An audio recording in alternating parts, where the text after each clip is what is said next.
want to thank everybody who's been with me, my Xbox clan. When Kobe's going back to play Madison Square Garden, and he's like, hey, hook me up with dinner with Heath Ledger. Like Russell Westbrook, that was a great feat the other day. I couldn't even tweet it out. It's Coach Frank Vogel here, full of enthusiasm and positive energy. Ask me what I like to play with Kevin Durant. Ask me about Kyrie Irving, Giannis. Ask me about Embiid, Ben Simmons. Go ahead, all of them. There was a time when the Israelites were wandering in the desert and all of a sudden bread came down from heaven. That's kind of what today feels like to have KCP join. Welcome back to Bulls vs. Blazers Patreon edition. Since you're a Patreon, first of all, thank you, but also, you know where to follow us, you know where to subscribe, all of that. I'm Sean Highkin. With me, as always, Erik Gundersen. Yo. What's going on? Bro, bummed out that Luka hurt his ankle tonight. I hope that it's not like a Gordon Hayward strain where it's like a grade 3 or grade 2 even, because then he's probably done for the series. You hope it's just like, something that is just maybe a grade 1 strain, something that will maybe keep him out one game instead of the rest of the series, or maybe it's something that he can recover from. He is very young, and that always helps with healing. But obviously bummed out to see him go when he was really getting into it with the Mavs tonight. And he didn't have a really good game, and I think the Clippers deserve a lot of credit, I think, for making things hard on him. But tonight was about Kawhi, bro. Like, Kawhi was incredible and carrying playoff P. I was shocked that they let Luka come back in. He literally could not put weight on that leg when he was going to the locker room. He hopped the entire way there. And then he came back in, and he comes back in for 2 seconds, and he's clearly still in pain, and he's still not moving right, and so they have to, take him out again. I don't know. I don't really understand why they let him back. And he probably, I know he said he wanted to come back in, but the medical staff should have, seen that this was pretty bad and not let him come back in. Yeah, the thing about ankle turns, though, is that sometimes, it's going to be way worse the next day than it is right in the moment. Yeah. And so, if you can keep the blood flowing through there and it won't be as painful as it's going to be tomorrow, I think. Obviously, he's going to get, all the ice and all the compression and all these things that they have to aid recovery. But, I can't blame him for coming back on that. Just that's happened to me before. I have hurt my ankle many times, and it's always worse the next day, no matter what you do in the morning or when it happens. This is why you're exactly like an NBA player. I'm basically an NBA player. No, but I'm just saying, it's, first of all, it's the playoffs. Right. And so this is at a way higher level than anything that I would be doing. And it's I've done that before. So I can't blame Luka for going out there in a playoff game when he's fighting and he's been turned up and he's been pissed in this game and he's got no. See, I don't blame Luka for trying to play. I wonder why the medical staff let him. It's the playoffs.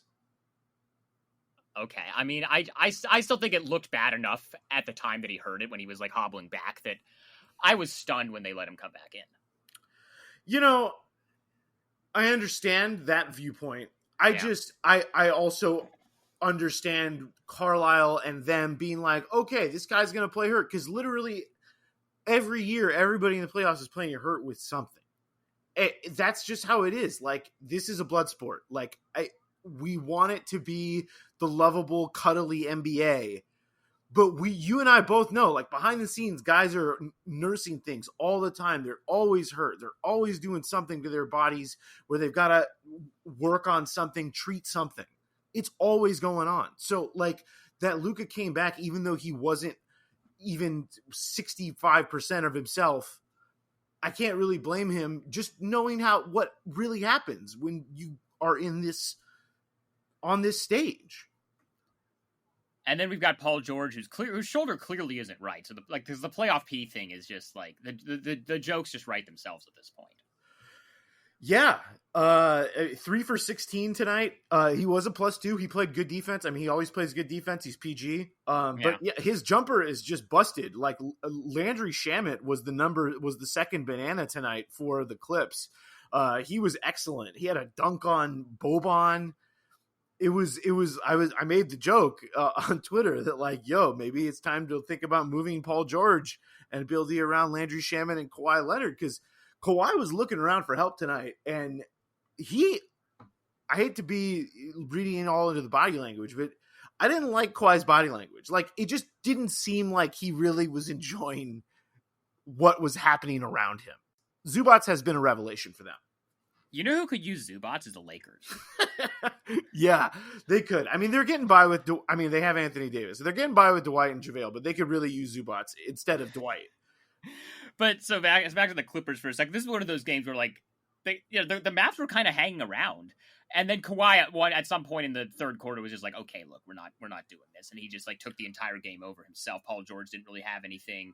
Like you said, Landry Shamet was their second guy tonight, and Kawhi was just like, okay, this is not happening. No, exactly. Kawhi took over early. He took over late. It was a powerful performance. I think up there with Anthony Davis's game yesterday as, you know, the best performances by an individual in a win. Obviously, Donovan Mitchell had 57 or whatever in a loss, but in terms of in a winning effort, I think Kawhi's game and AD's game were right there, and you know, maybe Dame's fourth quarter in game one as well.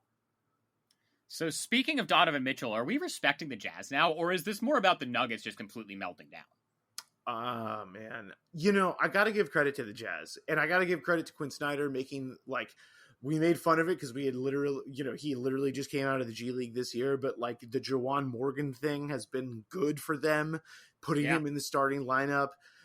Clarkson has been good. Ingles has been good. Conley was back today. He was in the Amazon Prime quarantine, and now he's back, and he's got like the baby energy like Fred VanVleet, where he's just making hella shots now that he's a dad again. Like, he's got like that new baby jumper going. I mean, he was a baller today, and obviously Donovan's been amazing, and Gobert has absolutely destroyed Jokic in these last two games. And it seems like I've just looking on Nuggets, like just looking on the Twitter during the game, it seems like Nuggets Twitter is kind of turning on Nikola Jokic, which is not something I ever really expected to happen. I was kind of shocked, honestly, because he's so good. I mean, it's like, it's clearly, I don't think it's like his fault. I think it's partially like, okay, obviously he hasn't been good defensively, but like Millsap has been washed.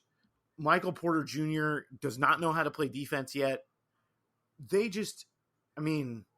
still don't have Gary Harris or Will Barton, which are they were their starters for a reason.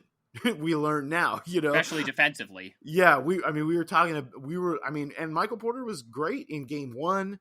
He was really good in the seeding games, obviously, but the playoffs are a different beast. And when you can get targeted the way he has, they took advantage of it. And obviously Jokic has played subpar, and the way he's been mixed up in the pick and roll by Gobert has been awful. That's no way around that. And like I said, a couple podcasts ago, the Nuggets had the worst defense in the seeding games. So this is just more of the same. I mean, Utah is not an offensive juggernaut by any means without Bojan, and they hung 124 points on them. I just saw this clip during that game of Utah getting just a wide open three, and Michael Malone just having his head in his hands on the bench that was caught on camera. It was a pretty tough scene. Yeah. Conley, got to give him some props. You know, I think we both of us were being like, I don't know if he's good anymore. 27 points tonight. Gobert 24 and 14. And then again, the bench, George Niang coming in with 16 points, 4 3-pointers. And then Jordan Clarkson, not the most efficient night, but a team high plus 33. So, respect the Jazz for now. Yeah, you got to. You don't win in the play. Like, obviously, Denver is in shambles right now. Yeah, but you don't win in the playoffs being shitty, you know, or being like not that good. Like they've turned this. Series some people around. say that happened to Portland twice last year, but yeah, exactly. Right. That's exactly how it works. So I guess speaking of the Portland LA series, I mean, there's not really much to say about that game last night. The Blazers just got blown out, but yeah, I have enjoyed. I just enjoyed everything around this game. I enjoyed Frank Vogel talking before the game about how it's harder because they are playing every other night and they're playing the late game and they're on West Coast time. So I mean, that's definitely a disadvantage they have. Even though they've been there for a month. Yeah, and like Someone asked Terry Stotts about that pregame yesterday, and he basically... Okay, that was the first 10 minutes of this week's Patreon episode. If you want to hear the rest of it, you gotta give us money. Go to patreon.com/BullsVBlazers to sign up. You get one bonus episode per week, plus ad-free versions of the regular episode, so go subscribe right now.